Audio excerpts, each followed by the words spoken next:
Hello, Kim 107 students. We are up to chapter 4. This is actually our longest chapter. It's over climate change, which is a very important topic. Now, you're going to see this presentation is a little different than my other PowerPoints. That's because part of this presentation was given at Phoenix Comic-Con.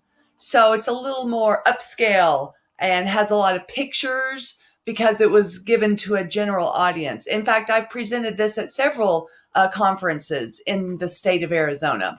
So it's a little bit longer, a little more detailed, but a lot of fun. So hope you enjoy our presentation on climate change. Have you ever wondered, will Phoenix get too warm to live here? I'm telling you, this summer's been really hot of 2020, right? Am I going to have to move somewhere else? Have you ever wondered, what kind of world will my kids and grandkids live in? What's going to happen with our oceans and all the plastic in them? Is the weather going to be so warm we can't stay in Phoenix? Will we have to move somewhere else? What kind of world are we going to have in our future? Have you ever wondered, will plastic pollution kill lots of wildlife, both on land and in the ocean? What is all this plastic doing? Have you ever wondered what will happen to our coastal states as sea level rises? Are they going to be underwater? So the IPCC is something you need to know. It stands for Intergovernmental Panel on Climate Change. It's a group of scientists from all over the world that were picked out for their specialty on atmospheric science. What their job is to review and assess scientific information published. The publications would involve human-induced climate change, the impacts of climate change, and options to fight climate change. So ways we can adapt and mitigate this disaster that we're facing. So this group of scientists, their job is to read the studies and then kind of translate it and put it into words that everyone can understand and publish reports. These reports are meant to be read by governments and people in charge of governments, like presidents and ministers and senators.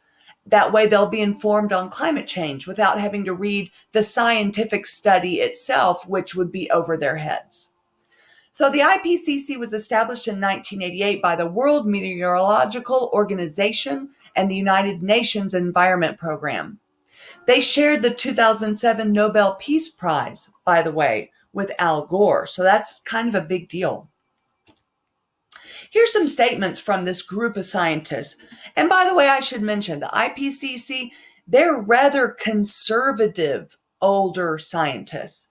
So they tend to be on the older side and on the more conservative side, just so you know their background. But look at what they said. The balance of evidence suggests there's a discernible human influence on global climate. That was way back in 96. There is new and stronger evidence that most of the warming observed over the last 50 years is attributed to human activity. That was in 2001.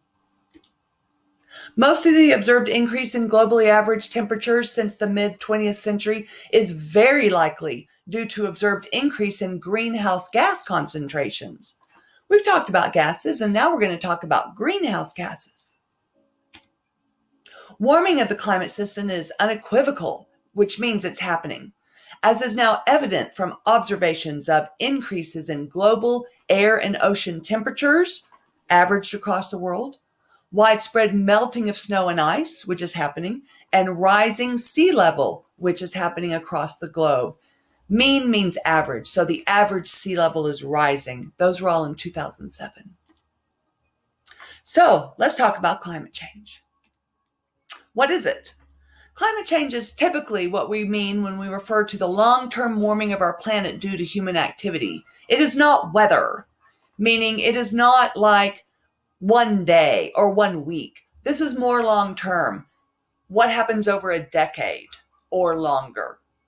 Specifically, when we talk about climate change, we're talking about the human influence of climate change, which is due to the increasing greenhouse gas concentration. Greenhouse gas will be GHG, by the way, GHG. So greenhouse gases, You need to know these three main greenhouse gases. There's a few more, but these are the most important ones. CO2, carbon dioxide, CH4, methane, and N2O, nitrous oxide, not to be confused with NOx, the pollutant from chapter 1. So make a flashcard. NO and NO2 are the pollutants that cause acid rain from chapter 1, pollutants. N2O is a greenhouse gas. So you've got to keep these chemicals straight. So the greenhouse effect. Sunlight comes down and hits the Earth's surface. Some of it radiates back up into the air, especially if it's reflected by ice or snow. So white surfaces reflect more than ground. So the Earth radiates heat back up into the air, but we have greenhouse gases in our air that keep the heat in. It's like a blanket. So the more greenhouse gases, the more heat is kept in, and the layer up there of greenhouse gases is very delicate, and we're affecting that blanket right now. So greenhouse gases in our air are good at trapping heat waves. We talked about heat waves, IR waves, and emitting them back towards the Earth. Remember, heat is infrared IR radiation. We have to have greenhouse gases. Earth would be super cold. It would be like Mars, and we wouldn't be able to live here. But the balance of these greenhouse gases is very delicate. We need to have just the right amount of heat trapped in versus escaping.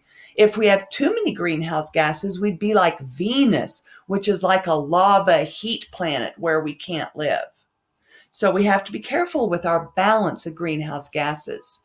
Snow and ice, which are white, reflect the heat back up, but the ice is melting, so we're retaining more heat as snow and ice at the North and South Pole melt.